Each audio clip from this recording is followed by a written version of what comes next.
আসন এবং 4 আসনের যারা ধানের শীষ প্রতীকে লড়ছিলেন সেই প্রার্থী এবং তাদের ভোটাররা কারচুপির অভিযোগ তুলে জেলা প্রশাসকের কার্যালয়ের সামনে বিক্ষোভ এবং অবস্থান কর্মসূচি করছেন। একটু আগে আমরা দেখেছি যারা প্রার্থী রয়েছেন এবং তাদের সমর্থক এবং সাধারণ যে ভোটাররা রয়েছেন তারা জেলা প্রশাসনের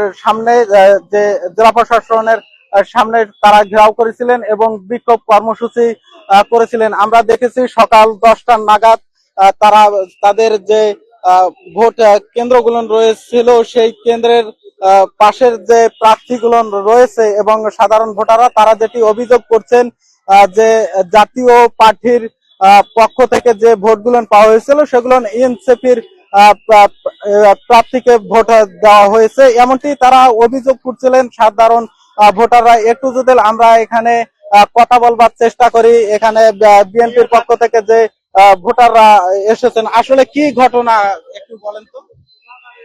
ওখানে আমরা যখন ভোট দিতে গেছি আমাদের হাতে প্রিজাইডিং অফিসার নিজে আমাদেরকে গোলশিলটা তুলে দিছিল, নিজে ছোট ছোট গোলশিল, এমনকি উনি নিজেই সবার প্রকাশ্যে দাঁড়িপাল্লায় ভোট দিছে। আমরা নিজেরা সাক্ষী, আমরা অন্য সেন্টারের কথা বলতে পারবো না, আমি আমার নিজের সেন্টারের কথা বলতেছি।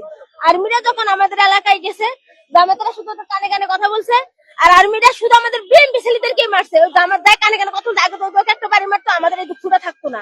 তাহলে এখানে অবশ্যই ডিসির এখানে ইঙ্গিত ছিল। ডিসি তো পুরো জেলাটাকে তো উনি কন্ট্রোল করে, অন্য কেউ তো না। ডিসির পরে তো টিউনো, তাহলে ডিসি টিউনোকে বলে দিছে, টিউনো থানায় বলে দিছে যে তোমরা এইভাবে কাজটা করো। আমরা তো জানি না।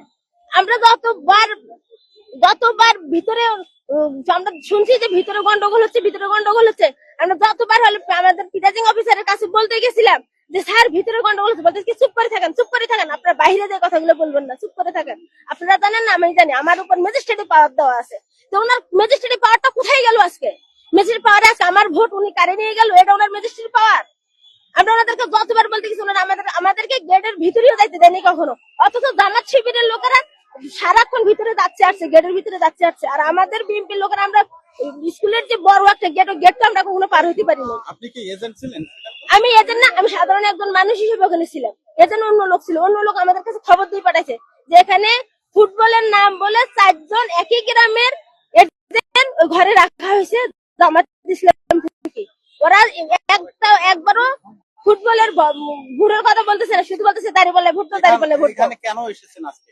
আজকে আমি আসছি আমার নিজের ভোটের অধিকার ফিরিয়ে নেওয়ার জন্য, কারণ ডিসি তো আমার ভোটটা চুরি করছে। আমরা দেখেছি প্রত্যাহারের কথাও উঠেছিল, প্রত্যাহারের যে দেখছি স্লোগান, সেটি কি আপনারা প্রত্যাহারের দাবিও তুলেছিলেন কিনা? অবশ্যই আমরা প্রত্যাহারের দাবি তুলি, কারণ আমার ভোটটা যেহেতু উনি নিয়ে গেছে, আবার হয় আমার ভোটের অধিকার আমাকে ফিরিয়ে দাও। আমরা ভোটের অধিকারের জন্য তো এতদিন সংগ্রাম লড়াই করছি, কারণ এত বছর ধরে আমি নিজে একজন ভোটার, আমার বয়স প্রায় 35 হয়ে গেছে, আজও আমি আমার ভোটটা দিতে পারি না। এখানে কেন এসেছেন?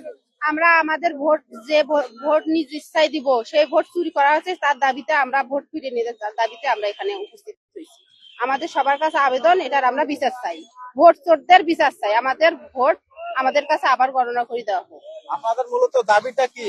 আমাদের ভোট চুরি হয়ে গেছে, এটা আমরা ভোটটা আবার আমাদের কাছে ফিরিয়ে নেবো। আমরা সুষ্ঠু ভরছে, আমাদের কেন ভোটটা চুরি করা হলো? আমরা কি চোরকে ইয়া করে প্রশ্রয় দেবো? এখানে আমার সাথে ভোট দিই, আমরা ধানের শীষে ভোট। আমরা তারেক যে এবং সাইফুল ভাইয়ের ভালোবাসায় আমরা ভোট, আমাদের ভোটটা কোথায় গেল? আমরা কোথায় পাবো? আমরা সে অধিকার বিশেষ করে আমরা মহিলারা কোনো রাজাকারকে ভোট দিব না। আমরা যেমনটি শুনেছিলাম এখানে আমরা দেখেছি কালকেও যে হারাগাছ এলাকায় তারা বিএনপির পক্ষ থেকে সাধারণ কর্মীরাও তারা বিক্ষোভ করেছিলেন, কারণ এই যে ভোট কারচুপির যে অভিযোগ তুলে এনে তারা মূলত রংপুর এবং কুড়িগ্রাম যে মহাসড়ক রয়েছে সেই মহাসড়কে তারা অবস্থান করেছিলেন। পরবর্তীতে বিকেল 3টা নাগাদ আমরা যেটি জানতে পেরেছি, সেখানে প্রশাসন আশ্বাস দিয়েছিলেন আসলে এই ঘটনাটি তারা পূর্ণ বিবেচনা করে দেখবেন। আজকে আমরা দেখেছি সকালের দিকে রংপুর 6 আসন এবং 3 আসন এবং রংপুর যে 4 আসন রয়েছে সেই আসনের যারা প্রার্থী এবং কর্মীরা রয়েছেন এবং তাদের যে বিএনপির যারা ভোটার রয়েছেন তারা জেলা প্রশাসনের কার্যালয়ের সামনে এসে অবস্থান করছেন, তাদের দাবিগুলো তুলে ধরছেন। আসলে আরেকটি বিষয় আপনাদেরকে জানিয়ে রাখি, আমরা সকালের দিক থেকে যেমনটি দেখেছিলাম হাজার হাজার বিএনপির যারা সমর্থন এবং নেতাকর্মীরা এবং 3 আসনে যে 3টি প্রার্থী রয়েছিলেন তারাও এখানে এসেছেন এবং জেলা প্রশাসনের সাথেও তারা কথা বলবার চেষ্টা করেছেন, কথা বলেছেন তারা পূর্ণ বিবেচনা করবে। এছাড়াও রংপুর 4 আসনের ইমদাদুল হক ভরসা, যিনি ধানের শীষ প্রতীকে লড়ছিলেন, তার সাথেও আমরা কথা বলবার চেষ্টা করেছি। তিনি যেমনটি বলেছিলেন যে আমরা বিক্ষোভ করেছি কিন্তু কোনো সহিংসতার ঘটনা করিনি, কারণ প্রশাসন পূর্ণ বিবেচনা করে তাদের যে আইনি প্রতিক্রিয়ার মাধ্যমে যে পূর্ণ ভোট গণনা করা হবে। এছাড়াও জেলা প্রশাসনের এই ঘটনাকে কেন্দ্র করে প্রত্যাহারের দাবিও তুলেছিলেন।